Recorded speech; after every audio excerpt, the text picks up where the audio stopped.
Database interaction देखने से पहले मैं आपको बताता हूँ कि डेटाबेस कितने तरह के जो डेटाबेस हैं वो लैरावेल सपोर्ट करता है ऑफिशियली।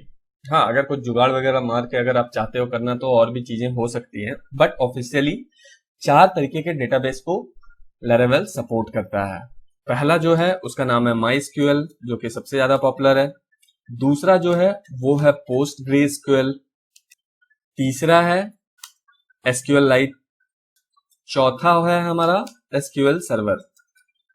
तो ये 4 तरीके का डेटाबेस है जो कि लैरावेल सपोर्ट करता है। अब मैं आपको बताता हूं कि लैरावेल में 2 तरीके होते हैं जिससे आप डेटाबेस से इंटरेक्ट कर सकते हो। जो पहला तरीका है वो है मॉडल से इंटरेक्ट करने का।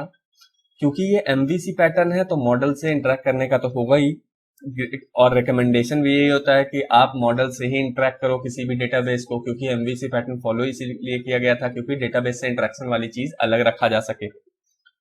तो इसमें जो मॉडल है, जो मॉडल से हम इंटरेक्ट करते हैं डेटाबेस से, तो उसका नाम है एलोक्वेंट ओआरएम।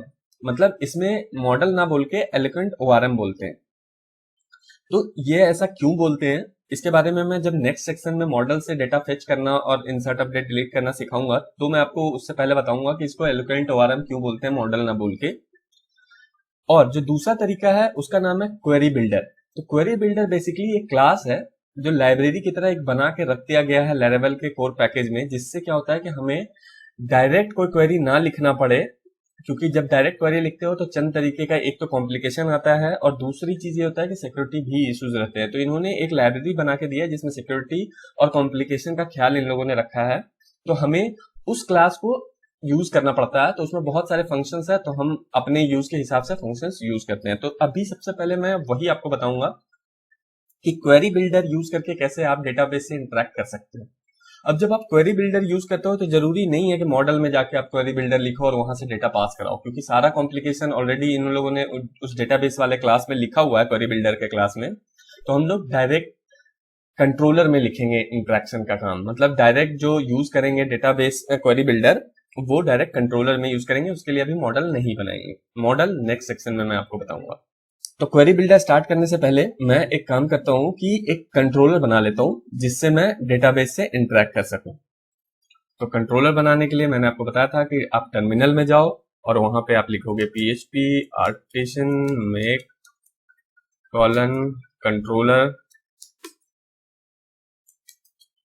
और कंट्रोलर का नाम, यहाँ पे मैं नाम दे देता हूँ db क्वेरी।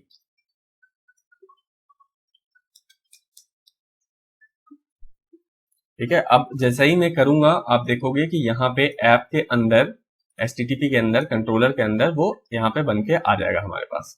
ठीक है, तो मैं क्या करता हूँ इसको एंटर कर देता हूँ। ओके, PHP लिखना था मुझे, sorry. PHP artisan make controller db query.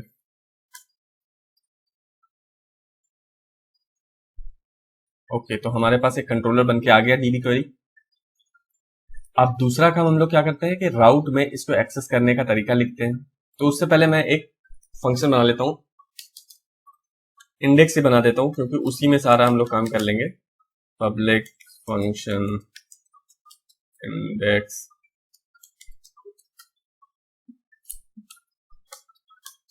ठीक है, एक फंक्शन बना लिया। अब हम लोग क्या करते हैं कि राउट में जाते हैं। राउट में हम लोग इसी को कॉपी कर लेते हैं, इस वाले चीज को, और यहाँ पे नया राउट लिख देते हैं। इसमें हम लोग डालेंगे db। ठीक है, और यहाँ पे लगा देते हैं db क्वेरी का कौन सा फंक्शन, इंडेक्स फंक्शन। ठीक है, अब इससे क्या होगा मैं अभी इसको टेस्ट करके पहले आपको बता देता हूँ। इसमें हम लोग क्या करेंगे, इको करा देंगे ओके। ठीक है, अब मैं इसमें टेस्ट करके देखता हूँ db से। The get method is not supported for this route. Supported method post. Okay, मैंने यहाँ पे पोस्ट लिख दिया था, कॉपी कर दिया था, मुझे गेट वाला करना चाहिए था।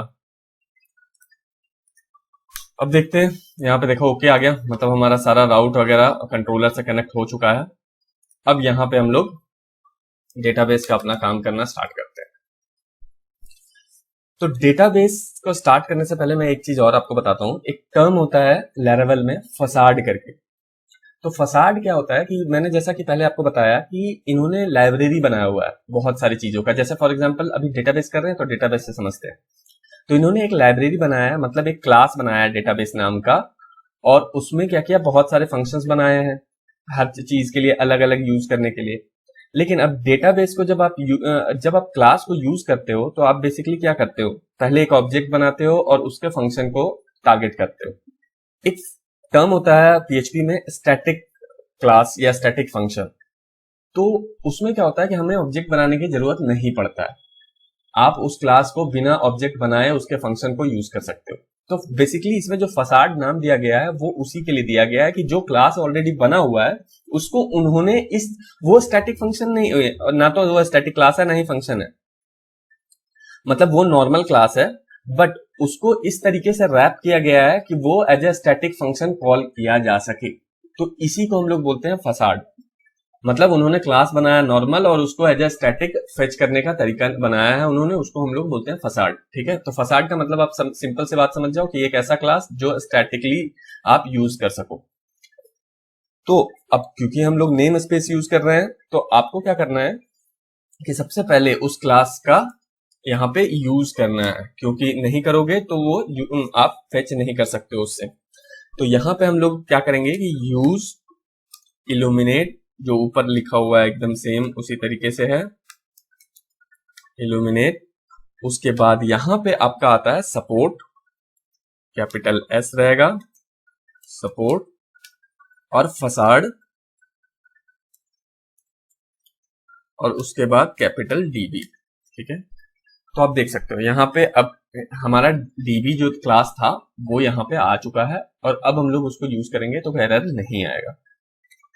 तो सबसे पहले मैं एक काम करता हूँ कि यहाँ पे लोकल होस्ट में php माई एडमिन ओपन कर लेता हूँ ताकि आपको डेटाबेस वो दिखा सकूँ, वो टेबल जिसके साथ हम लोग फेच इंसर्ट अपडेट डिलीट जो भी करने वाले हैं। तो हमारा ये था डेटाबेस लेवल ट्यूटोरियल। इसमें मैं क्या करता हूँ कि एम्प्लॉय पे क्लिक कर देता हूँ। अब एम्प्लॉय पे क्लिक कर दिया तो आप देखो एम्प्लॉय के बारे में सारा का सारा इन्फॉर्मेशन है। अब हम लोग क्या करते हैं कि सबसे पहला काम मैं क्या करता हूँ कि पूरा का पूरा टेबल फेच करके दिखाता हूँ। जो बाय डिफॉल्ट क्वेरी होता है ना कि select star from this table, वो वाला काम करके दिखाता हूँ। तो उसके लिए आपको क्या करना है, अब मैंने आपको पहले बताया था कि फसाड का मतलब ये हो जाता है कि आप उसको उस क्लास को एज अ स्टैटिक क्लास या स्टैटिक फंक्शन यूज कर सको। तो हम लोग यहाँ पे यूज करेंगे स्टैटिक फंक्शन की तरह डीबी क्लास यूज करेंगे। इसके अंदर एक फंक्शन होता है टेबल। तो इसमें हमें बताना है कि कौन सा टेबल से आप इंटरेक्ट कर रहे हो। तो हमारा टेबल का नाम क्या है, एम्प्लॉय। इसको कॉपी कर लेते हैं और यहाँ पे डाल देते हैं पैरामीटर में। तो सबसे पहले हमने ये बताया कि कौन सा टेबल हम करने वाले हैं। उसके बाद सिर्फ आपको इतना लिखना है गेट। ये फंक्शन चेनिंग है, एक फंक्शन के बाद दूसरा फंक्शन आप चेंज कर सकते हो, उसी को फंक्शन चेनिंग बोलते हैं। ये बहुत आपने देखा होगा कि अब तक मैंने यूज कर लिया लेवल में, और आगे भी बहुत होगा। तो बस इतना लिखने पे क्या होता है कि जो आपका जो क्वेरी था सेलेक्ट स्टार फ्रॉम एम्प्लॉय, वो एग्जीक्यूट हो जाएगा। अब इसको एग्जीक्यूट हुआ है तो डेटा रिसीव कहीं करते हैं, तो मैं इसको कर देता हूँ डेटा में रिसीव कर देता हूँ। एक वेरिएबल बनाया डेटा नाम का, उसमें रिसीव कर लेते हैं। अब मैं इसको व्यू में पास नहीं करूंगा, अभी मैं यहीं पे आपको दिखा देता हूँ डंप करके। तो मैं क्या करता हूँ, वैर डंप करते हैं हम लोग। वैर डंप करने का फायदा ये है कि ये क्या करेगा कि हमें ये भी बताएगा कि वो किस टाइप में रिटर्न हो रहा है, ऑब्जेक्ट में रिटर्न हो रहा है, एरे में रिटर्न हो रहा है, और क्या क्या डेटा है वो एक बार में दिखा देगा। हमें लूप वगैरह चलाने की जरूरत नहीं पड़ेगी। तो हम लोग इसमें क्या करते हैं, डॉलर डेटा पास कर देते हैं। अब फिर जाकर अब इसमें रन करते हैं हम लोग, फिर से जाकर रिफ्रेश करते हैं। अब रिफ्रेश किया, अब आप देखो ये हमारे पास पूरा का पूरा डेटा हमारे पास ऑलरेडी आ चुका है। ये देखने में अच्छा नहीं लग रहा है तो इसलिए हम लोग क्या करते हैं कि प्री टैग यूज कर लेते हैं, जिससे ये थोड़ा रीडेबल हो जाए, ताकि हम पढ़ सके कि क्या रिटर्न हुआ है। तो मैं क्या करता हूँ कि इससे पहले इको करा देता हूँ एक pre tag. Pre tag open किया और सेम प्री टैग क्लोज कर देंगे। तो अब क्या, अब एक बार रिफ्रेश करते हैं तो अब देखो, अब हमारे पास ये रीडेबल आ गया। अब आप देखो कि हमारे पास सारे के सारे एम्प्लॉय के आ गया है डेटा, और ये किस में है, ऑब्जेक्ट में।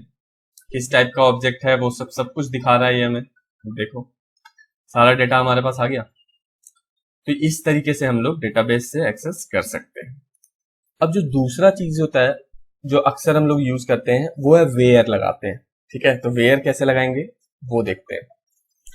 तो वेयर में मैं क्या करता हूँ कि अभी जो हमने डंप किया उसी से कुछ ले लेते हैं। फॉर एग्जाम्पल चलो हम लोग क्या करते हैं, फर्स्ट नेम नीना ले लेते हैं। ठीक है, ये फर्स्ट नेम है, उसी से। तो यहाँ पे गेट के पहले हम लोग एक और फंक्शन चेंज करेंगे जिसका नाम होगा वेयर। वेयर लगाया और ये कर दिया। अब वेयर में क्या है कि वेयर फंक्शन में आपको बाय डिफॉल्ट 3 पैरामीटर होता है, बट आप 2 पैरामीटर पे भी चला सकते हो। तो पहले मैं आपको 2 पैरामीटर दिखाता हूँ, फिर 3 पैरामीटर दिखाता हूँ। तो इसमें हम लोगों ने पहला ये बताया कि कौन सा कॉलम होगा और उसमें क्या मैच करना है। तो हमें मैच करना है नीना। ठीक है, तो मैं नीना पे जाता हूँ और अब गेट करते हैं, और अब इसको रिफ्रेश करके देखता हूँ। ओके, ये एरर इसलिए क्योंकि हमने यहाँ पे कॉमा नहीं डाला था। अब रिफ्रेश करते हैं तो आप देखो नीना वाला कॉलम फेच होके आ गया। तो आप देख रहे हो कि हमें कोई भी क्वेरी लिखने की जरूरत नहीं है, सब कुछ ऑटोमेटिक फेच हो रहा है। अब दूसरा एक काम और करते हैं कि अगर मैं एक काम करता हूं, अभी क्या है, एक कॉलम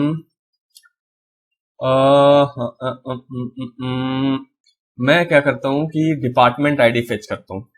ठीक है, डिपार्टमेंट आईडी।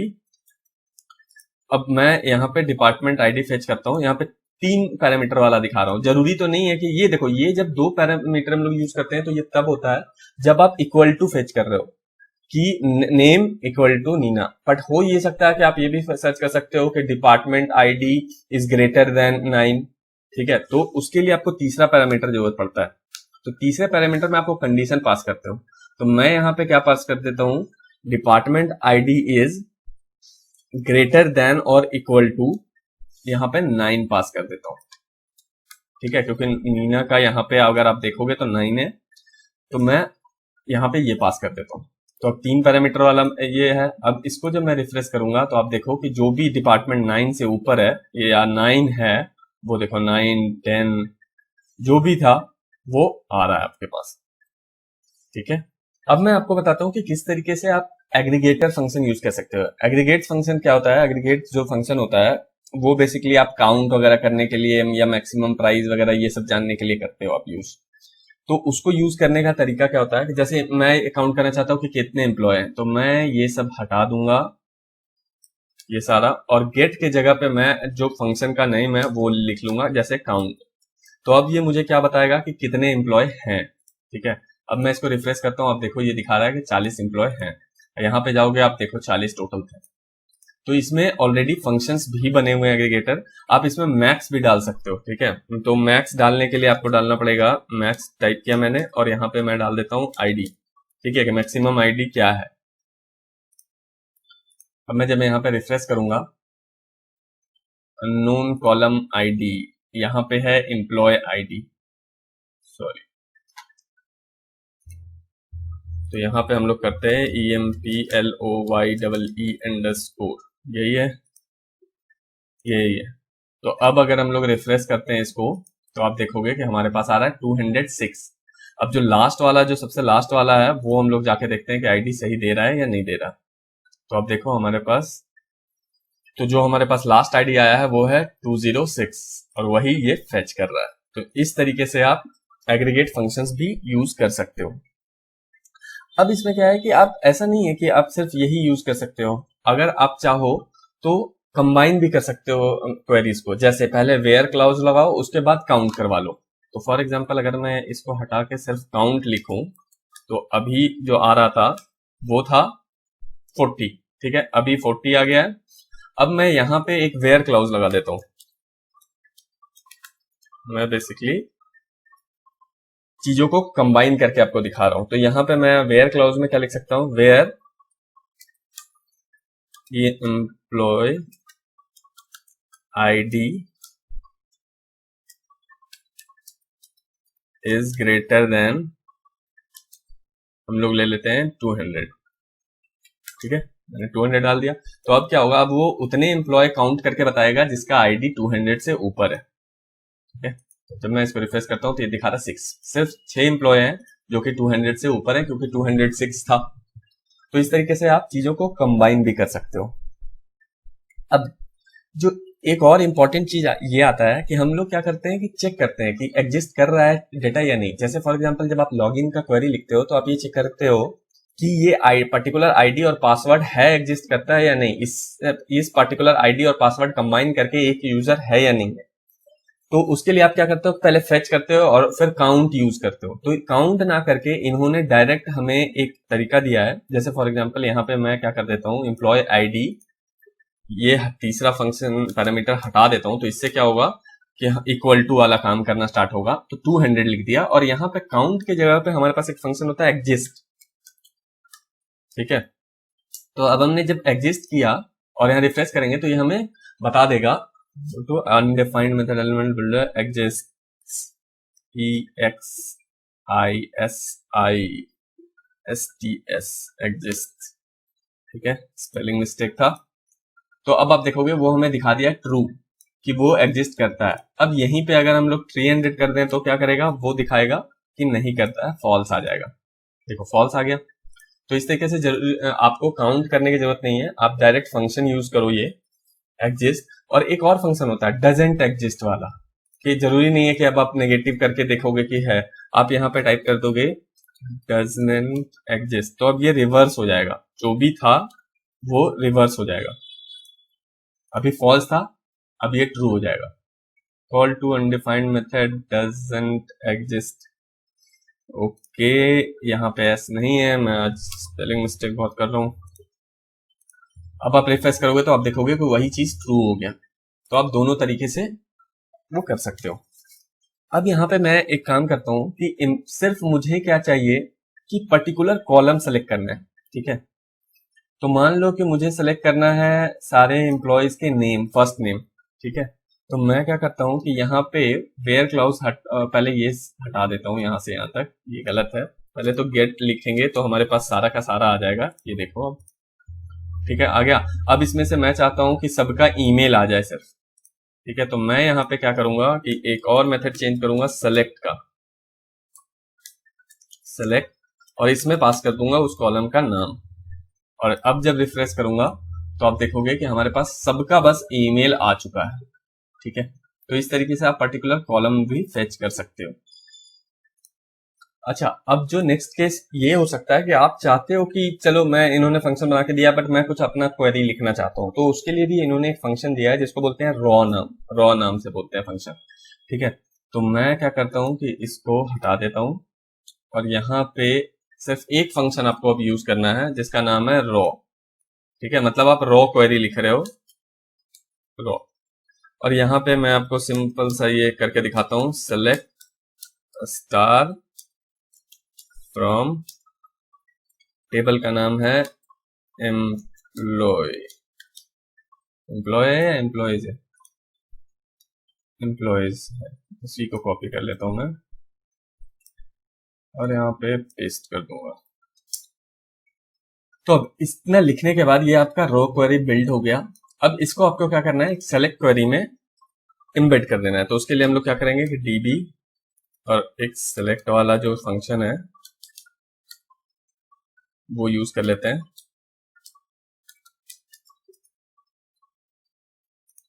तो हमने क्या किया कि इस वाले जो फंक्शन है, मेरे ख्याल से मैंने कुछ गलत कर दिया, डबल कॉलन देना था, ठीक है। तो अब हमने क्या किया कि पहले एक रॉ क्वेरी लिखा है और वो क्वेरी को हम सेलेक्ट करके देखना चाहते हैं कि क्या चल रहा है, ठीक है। तो अब मैं क्या करता हूँ कि जाता हूँ और यहाँ पे इसको रिफ्रेश करता हूँ। अब आप देखोगे कि हमारे पास फिर से 40 क्वेरी आ चुके हैं ऑलरेडी। तो अगर आप सेलेक्ट क्वेरी लिख रहे हो तो आप यहाँ पे ऐसे लिखोगे। अगर आपको अपडेट या डिलीट क्वेरी लिखना है तो वो आप यहाँ पे सेलेक्ट की जगह अपडेट, डिलीट, इंसर्ट कर सकते हो। बहुत सारे फंक्शंस इन लोगों ने बनाए हुए हैं, मैं सारे के सारे कवर नहीं कर सकता क्योंकि वीडियो बहुत ज्यादा लंबा हो जाएगा। तो जहाँ पे जो चीजें मैंने नहीं बताई है वो आप जाके वहां पे देख सकते हो, डॉक्यूमेंटेशन में उनका बिल्कुल मेंशन है, ठीक है। तो आगे बढ़ते हैं। अब हम लोग ज्वाइंस देखते हैं कि ज्वाइंस कैसे लगाते हैं। तो जॉइंस लगाने के लिए सबसे पहले मैं क्या करता हूँ कि इसको हटा देता हूँ, और यहाँ पे मैं क्या करूंगा कि जो डिपार्टमेंट है, डिपार्टमेंट आईडी है, इसके नीचे डिपार्टमेंट का नाम भी ले आते हैं। ठीक है, हम देखना चाहते हैं कि, और इसके लिए हमें क्या करना पड़ेगा कि अब हमें डिपार्टमेंट्स का जो टेबल है उससे ये फेच करना पड़ेगा, सिर्फ ये फेच करना पड़ेगा, और हर एक एम्प्लॉय के साथ, एम्प्लॉय के टेबल के साथ इसको कंबाइन करना है। तो आप यहाँ पे देख सकते हो कि डिपार्टमेंट आईडी यहाँ पे दिया हुआ है, और अगर आप एम्प्लॉयज में जाओगे तो यहाँ पे डिपार्टमेंट आईडी है। तो ये एक्चुअल में इन दोनों से कंबाइन हो रहा है। तो ज्वाइंस अगर आपको पता होगा तो आप समझ सकोगे इसको कि किस तरीके से लगा रहे हैं हम लोग। तो इसके लिए सबसे पहले एक वेरिएबल लेते हैं जिसमें स्टोर करवाएंगे हम लोग डेटा, और यहाँ पे लिखेंगे डीबी और टेबल का नाम देते हैं सबसे पहले कि कौन सा टेबल है जिसके साथ कंबाइन कर रहे हैं। तो हमारा टेबल तो आपको पता ही है, एम्प्लॉयज है, तो वही लिख देते हैं एम्प्लॉयज। अब हमें जो लिखना है वो है कि किसके साथ ज्वाइन कर रहे हैं। ठीक है, तो एक ज्वाइन फंक्शन यूज करेंगे, और इसमें हम लोग क्या देंगे कि किसके साथ ज्वाइन कर रहे हैं। तो हम लोग जो ज्वाइन कर रहे हैं वो है डिपार्टमेंट्स। ठीक है, तो इसको कॉपी कर लेते हैं, इस टेबल को कंबाइन कर रहे हैं हम लोग। अब बात यह है कि कंबाइन हो कैसे रहा है, ये देना है हमें। तो इसके लिए हमें 3 पैरामीटर पास करना पड़ता है। ठीक है, पहला पैरामीटर में हम लोग देंगे कि कौन सा कॉलम इसका, एम्प्लॉय का कौन सा कॉलम और डिपार्टमेंट का कौन सा कॉलम है जो रिलेशन में। तो पहले रिलेशन क्या होगा, इक्वल टू, और दोनों में रिलेशन कॉमन क्या है, डिपार्टमेंट आईडी। ठीक है, तो यहाँ पे हम लोग ये चीज डॉट लिख के डाल देते हैं कि डिपार्टमेंट आईडी है, डिपार्टमेंट अंडरस्कोर आईडी। तो हमने बेसिकली इससे ये बताया है कि ये कंबाइन कैसे है। ठीक है, तो दोनों में हमने डाल दिया डिपार्टमेंट आईडी। अब ज्वाइन तो हमने कर दिया है, मैं इसको, आप देख रहे होगे कि जो मेथड चेनिंग है उसको अगले हर चेन को अगले लाइन में ले जा रहा हूँ। वो कोई गलत चीज नहीं है, वो इसलिए ताकि आप विजुअलाइज हो सके कि हमने सबसे पहले टेबल सेलेक्ट किया, फिर ज्वाइंस लगाया, उसके बाद हम लोग क्या करेंगे, सेलेक्ट क्वेरी लिखेंगे कि क्या क्या सेलेक्ट करना है हमें। तो सेलेक्ट क्या क्या करना है हमें, तो हमें बताना पड़ेगा यहाँ पे कि हमें क्या क्या सेलेक्ट करना है। तो सबसे पहले हम लोग क्या करते हैं कि एम्प्लॉय का सारा चीज जो ऑलरेडी है वो फेच कर लो। तो हमें क्या डालना है, स्टार, और डिपार्टमेंट्स का हमें क्या डालना है, सिर्फ नेम फेच करना है। तो हम यहाँ पे डालेंगे डिपार्टमेंट्स और डॉट और department ID, department name, sorry. ठीक है, डिपार्टमेंट नेम कर लिया। अब इससे सेलेक्ट हो गया, अब हमें क्या करना है, गेट करना है ताकि वो सारा चीज आ सके इसमें। ठीक है, ये हमने लिख दिया। अब आप अभी अगर जाके देखोगे तो यहाँ पे सिर्फ डिपार्टमेंट आईडी आ रहा है। अब जब मैं रिफ्रेश करूंगा तो इसके नीचे डिपार्टमेंट नेम भी आ जाएगा, वो देखो, ये देखो, अब हमारे पास सारे में डिपार्टमेंट नेम आ गया। ये एडमिनिस्ट्रेटर में है, ये मार्केटिंग में है, आ चुका है। तो इस तरीके से हम लोग क्वेरी बिल्डर में ज्वाइंस लगाते हैं। अब हम लोग देखेंगे ऑर्डर वाइज। अगर मान लो हम लोग चाहते हैं कि एम्प्लॉय का, अभी एक सेकेंड, ये सारा ज्वाइंस हटा देते हैं हम लोग, डायरेक्ट गेट कर देते हैं। ठीक है, गेट किया, ये आ चुका है हमारे पास। ठीक है, अब हम लोग चाहते हैं कि इसके जो फर्स्ट नेम है वो अल्फाबेटिकल ऑर्डर में हो, राइट। तो वो कैसे, उसके लिए हम लोग जनरली क्या करते थे, एसक्यूएल में ऑर्डर बाय यूज करते थे। तो उसको कैसे यूज करेंगे वो मैं अभी आपको दिखाता हूँ। तो यहां से हम लोग फर्स्ट नेम कॉपी कर लेते हैं क्योंकि इसी से ऑर्डर करना है, और गेट से पहले हम लोग एक और मेथड चेंज करेंगे जिसका नाम होगा ऑर्डर बाय, ऑर्डर बाय। और इसके अंदर हम लोग पास करेंगे कि किससे ऑर्डर करना है और कैसे करना है। तो मान लो डिसेंडिंग ऑर्डर में कर देते हैं। ठीक है, सेव कर दिया। अब इसे जब, अभी देखो क्या है, स्टीवन है। अब जब मैं रिफ्रेश करता हूं तो आप देखोगे विलियम से आ गया। ठीक है, और अगर आपको ए से पहले चाहिए होगा तो ASC लिख दो। ठीक है, अब इसको मैं सेव कर देता हूँ। अब मैं जब यहाँ रिफ्रेश करूंगा तो आप देखो कि एडम आ गया, मतलब ABCD, पहले ए वाले आ गए। तो आप इस तरीके से ऑर्डर कर सकते हो। अब हम लोग देखते हैं कि डेटाबेस में इंसर्ट कैसे करेंगे क्वेरी बिल्डर से। तो इंसर्ट करने के लिए हमारे पास एक फंक्शन होता है, पहले मैं ये सारी चीजें हटा देता हूँ। इसकी जगह पे हमारे पास एक फंक्शन होता है इंसर्ट नाम का। ठीक है, तो हम लोग उसको यूज करेंगे। पहले हमने टेबल सेलेक्ट कर लिया। अब टेबल एम्प्लॉय में बहुत ज्यादा कॉलम है, तो मैं इस पे ना करके मैं एक काम करता हूँ, डिपार्टमेंट्स ही कर देता हूँ। ठीक है, 2 कॉलम है, 3 कॉलम है बेसिकली, तो मैं डिपार्टमेंट ऐड कर देता हूँ एक्स्ट्रा। तो इसमें हमारा डिपार्टमेंट नेम है और लोकेशन आईडी, ये दोनों कंपलसरी होगा देना। तो मैं एक काम करता हूँ, इस टेबल का नेम कॉपी करता हूँ, यहाँ पे टेबल सेलेक्ट कर लेते हैं। इंसर्ट में हमें क्या करना होता है कि हमें एरे पास करना होता है, एसोसिएटिव एरे। ठीक है, तो मान लो अगर मुझे एक कॉलम पास करना है, एक डेटा इंसर्ट करना है, एक रो, तो मैं वहां पे पर्टिकुलर लिख के दूंगा कि डिपार्टमेंट का कौन सा। तो डिपार्टमेंट दो चीजें हैं, डिपार्टमेंट नेम है, डॉट नेम, एसोसिएटिव एरे है, तो यहाँ पे वैल्यू वाला पेयर भी होगा। तो इसमें हम लोग डिपार्टमेंट नेम कर देते हैं ABC। ठीक है, और ये तो ऑटो इंक्रीमेंट है, तो इसको छोड़ देते हैं। लोकेशन आईडी, ठीक है, तो लोकेशन आईडी हम लोग भी 1700 कर देते हैं। तो मैं यहाँ पे एक और बना देता हूँ की और वैल्यू वाला पेयर। तो की हमारा यहाँ पे होगा लोकेशन आईडी, तो वैल्यू हो जाएगा 1700। ठीक है, अब अगर मुझे दो कॉलम करना है इंसर्ट, तो मैं इसी को कॉपी करूंगा, कॉमा लगाऊंगा, नीचे पेस्ट कर दूंगा, डिपार्टमेंट नेम में कर दूंगा XYZ, सेव कर दिया। अब इसको एग्जीक्यूट करते हैं। Column not found, unknown column, department name, और department underscore name not found बता रहा है। डिपार्टमेंट मैंने क्या कर दिया, मैंने कहीं पे स्पेलिंग मिस्टेक किया क्या?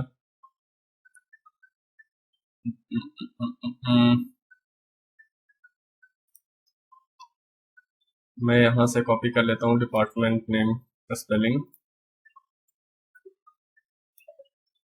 और यहाँ पे पेस्ट कर दिया। मुझे तो कोई डिफरेंस नहीं दिख रहा, बट ये ऐसा क्यों आ रहा है? आ गया। ठीक है, तो बूलियन ट्रू हो गया, मतलब ये इंसर्ट हो चुका होगा। अब अगर हम डिपार्टमेंट्स में क्लिक करके देखेंगे तो हमारा देखो ABC इंसर्टेड है, बट XYZ नहीं हुआ है इंसर्ट। क्यों नहीं हुआ है वो हम लोग देखते हैं। तो इसमें बेसिकली हमें क्या करना था कि इन दो एरो को भी एक एरे में लेना था। ठीक है, तो मैं क्या करता हूँ, एक और एरे स्टार्ट करता हूँ और एक और एरे क्लोज कर देता हूँ। जब आपको एक रो इंसर्ट करना होगा तो आप सिर्फ एक एरे लोगे, और अगर मल्टीपल रो इंसर्ट करना होगा तो आप एक एरे के अंदर फिर एसोसिएटिव एरेज लोगे। ठीक है, तो अब अगर मैं इसको रिफ्रेश करूंगा तो अब हमारे पास दो कॉलम नए ऐड होंगे। अब देखो, अब जो नया कॉलम ऐड होगा वो होगा 15 और 16। ये देखो 15 ABC, 16 XYZ। ठीक है, तो ये है डिफरेंस। और अगर हमें सिर्फ एक करना होता तो हम ये वाला एरे हटा देंगे, अगर आप रखोगे तो भी एरर नहीं आएगा, बट आप हटा के सिर्फ एक एरे ऐसे पास कर सकते हो। तो अगर ये करोगे ABCD कर दूं मैं, तो यहाँ पे आप देखोगे एक एग्जीक्यूट हो जाएगा। इसको रिफ्रेश कर दिया और यहाँ पे दोबारा आके इस पर क्लिक करते हैं, आप ये देखो ABCD आ गया। तो इस तरीके से आप इंसर्ट कर सकते हैं। अब जो नेक्स्ट है वो है अपडेट। तो अपडेट में क्या है कि हम फिर से इस वाले जो फंक्शन है उसको चेंज करेंगे, और इसका हमारा नाम होगा अपडेट फंक्शन। ठीक है, बट अपडेट करने से पहले हमें क्या करना होता है कि सिलेक्ट करना पड़ता है कि कौन सा क्या अपडेट करना है। ठीक है, कौन सा रो अपडेट करना है। तो इससे पहले हम लोग एक वेयर क्लॉज लगाएंगे। तो वेयर फंक्शन यूज करते हैं, उसमें हम लोग क्या दे देते हैं, तीन चीजें डालना होता है वेयर में। पहला, कौन सा क्या उस कॉलम का नाम है, तो हम लोग एक काम करते हैं ABCD को E कर देंगे, ABCD E कर देंगे। ठीक है, तो डिपार्टमेंट आईडी 17 सेलेक्ट करते हैं हम लोग। तो डिपार्टमेंट आईडी मैं इसको कॉपी कर लेता हूं ताकि ये एरर ना दे। डिपार्टमेंट आईडी इक्वल टू 17, ये ऐसे 17 हो गया। अपडेट में अब हम लोग क्या करेंगे, अपडेट में यहाँ पे देंगे कि क्या चेंज करना है। ठीक है, तो एक एरे लेते हैं, एसोसिएटिव एरे। तो एसोसिएटिव एरे बना लिया, की वैल्यू पेयर। और यहाँ पे अब हमें करना क्या है, चेंज डिपार्टमेंट नेम। तो मैं एक काम करता हूँ, फिर से गलत ना हो इसलिए स्ट्रक्चर वाले से ही कॉपी करता हूँ, डिपार्टमेंट अंडरस्कोर नेम यहाँ पे, और ABCD को कर देते हैं ABCDE। ठीक है, अब इसको रिफ्रेश करके देखते हैं। अब मैं दोबारा इस फंक्शन को रिफ्रेश करता हूँ, ये इंट 1 आ गया, इसका मतलब सक्सेसफुल हो गया। अब जब मैं जाके देखूंगा तो 17 ABCDE हो गया होगा, देखो ABCDE हो गया, ठीक है। तो ये हो गया अपडेट। इसके बाद आता है हमारे पास डिलीट। तो आप डिलीट भी उसी तरीके से कर सकते हो। यहाँ पे वेयर क्लॉज तो ऐड करना ही था। अब इस 17 वाले को हम लोग क्या करते हैं, डिलीट कर देते हैं। तो डिलीट करने के लिए सिंपल सा एक बस फंक्शन यूज करना है, डिलीट, DELETE, डिलीट, ठीक है। अब जैसे ही इसको हम लोग रिफ्रेश करेंगे, 1 रिटर्न किया, मतलब 17 जो है वो डिलीट हो जाएगा। अभी देखो सिर्फ 16 बचेगा, देखो 16 बचा है, तो डिलीट हो गया। अब इस टेबल को अगर पूरे पूरे टेबल को हटा देना है, क्लीन कर देना है, और ये जो इंक्रीमेंट हो रहा है वैल्यू, इसको 0 पे फिर से रीसेट कर देना है, तो उसके लिए हमारे पास फंक्शन होता है ट्रंकेट, ठीक है। तो आपको बस ये क्या करना है कि यहाँ पे ये ना यूज करके, यहाँ पे आप डिलीट की जगह पे एक फंक्शन यूज करते हो ट्रंकेट,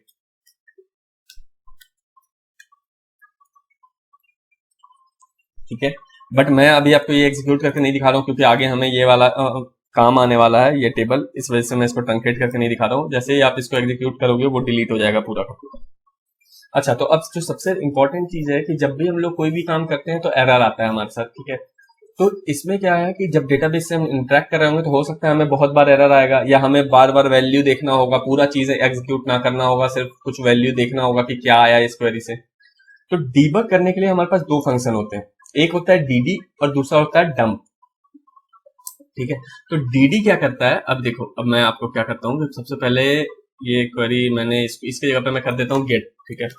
गेट किया और यहाँ पे एग्जीक्यूट कराते हैं, इसको एग्जीक्यूट करा है, हमारे पास सारे डिपार्टमेंट आ चुके हैं। अब इससे पहले मैं यहाँ पे एक और इको लेता हूँ और यहाँ पे कर देता हूँ नेक्स्ट शो स्टेटमेंट, ठीक है। यहाँ पे भी 2-3 BR ले लेता हूँ, स्टार्टिंग में भी 2 BR ले लेता हूँ, ठीक है। तो अब हमारे पास क्या होगा कि यहाँ पे पहले दिखाएगा शो स्टेटमेंट, उसके बाद, तो ये हमने इसलिए किया है ताकि डिफरेंशिएट हो सके डीडी वाला। तो हमारे पास दो फंक्शन है, एक है डीडी और एक है डंप। डीडी का काम क्या है कि जब आप डीडी डालते हो तो वो डंप तो करता ही है, बट आगे का स्टेटमेंट को डाई कर देता है, मतलब इसके आगे एग्जीक्यूट नहीं होगा। तो फॉर एग्जाम्पल अभी मैं करके आपको दिखाता हूँ, सिर्फ एक फंक्शन है, डीडी यूज करना है। आप डीडी जैसे ही करोगे वैसे ही ये आपको दिखाया, ठीक है, और डाई कर दिया, कुछ भी नहीं दिखा रहा। अब आप इसको ओपन कर करके ये एरे में देख सकते हो कि क्या क्या आपके पास फेच हुआ है और क्या नहीं हुआ है, ठीक है। तो ये देख सकते हो, ये डीडी फंक्शन का काम है। अब लेकिन अगर मैं इस डीडी फंक्शन की जगह डंप डालूं तो क्या होगा वो मैं आपको दिखाता हूँ। डंप कर दिया, मैं इसको सेव करता हूँ और इसको रिफ्रेश करता हूँ। तो अब ये तो एग्जीक्यूट हुआ ही, डंप उसने किया ही एरे को, लेकिन उसके बाद वो एग्जीक्यूट करता रहा बाकी चीजों को, ठीक है। मतलब यहाँ के नीचे भी चीजों को एग्जीक्यूट करने दिया। तो ये हमारे पास दो फंक्शन है, एक है डीडी, डीडी का मतलब होता है die and dump, sorry dump and die, मतलब डंप करो फिर डाई कर जाओ, और डंप का मतलब सिर्फ डंप है, ठीक है। तो वो आगे एग्जीक्यूट करने आपको देता है। तो ये दोनों फंक्शन आपको बहुत काम आएगा, जब भी कोई एरर आ रहा होगा तो आप डीडी करके या डंप करके देख सकते हो कि क्या एरर आ रहा है।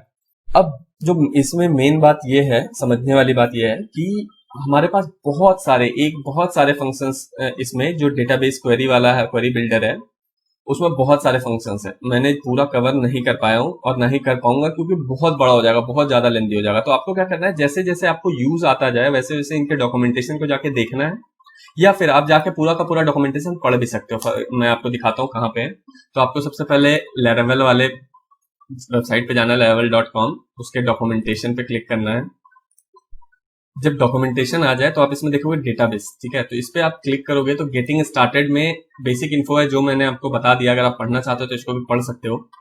ये है हमारा जो क्वेरी बिल्डर है, इस पे आप क्लिक करोगे तो इस पे बहुत सारा फंक्शंस दिया हुआ है, बहुत सारा फंक्शंस। मैंने जो बेस चीजें था, जो समझाने लायक था, वो चीजें समझा दिया है, और डिटेल में आपको जाने के लिए यहाँ से पढ़ना पड़ेगा। और कुछ चीजें ऐसी हैं जो आप, जरूरी नहीं है कि आप पूरा का पूरा पढ़ लो या याद करो। इतनी बड़ी लाइब्रेरी है और इतना बड़ा फ्रेमवर्क है, तो हमेशा आपके साथ ये होगा कि आप अभी नए हो तो क्या होगा कि आपको हर चीज जाके देखना पड़ेगा। पुराने होने के बावजूद भी आपको ये काम करना पड़ता है कि आपको जाके देखना पड़ता है कि ये इसके लिए कौन सा फंक्शन था, क्योंकि आप उतना रट नहीं सकते। तो मैं ये कहूंगा कि आप एक बार जाके इस क्वेरी बिल्डर वाला जो सेक्शन है, इस पेज को पूरा पढ़ लो, या अगर नहीं पढ़ना चाहते हो तो कोई दिक्कत नहीं है, मैंने जितना बता दिया उतना एनफ था समझने के लिए कि क्वेरी बिल्डर कैसे काम करता है। और जब भी अब आपको जरूरत पड़ेगा कोई भी ऐसी चीज, तो आप पहले आके यहाँ पे देखोगे कि एग्जिस्ट करता है, कोई फंक्शन बनाया हुआ है या नहीं। अगर नहीं बनाया हुआ है तो आप अपना रॉ क्वेरी लिखो, और नहीं तो फिर आप अपना काम कर सकते हो। तो दोस्तों, अगर आपको ये वीडियो पसंद आया तो वीडियो को लाइक कर दो और चैनल को सब्सक्राइब कर लो, ताकि आपको चैनल को दोबारा ढूंढना ना पड़े और जब भी मैं कोई ऐसा कंटेंट बनाऊं तो वो आप तक पहुंच सके।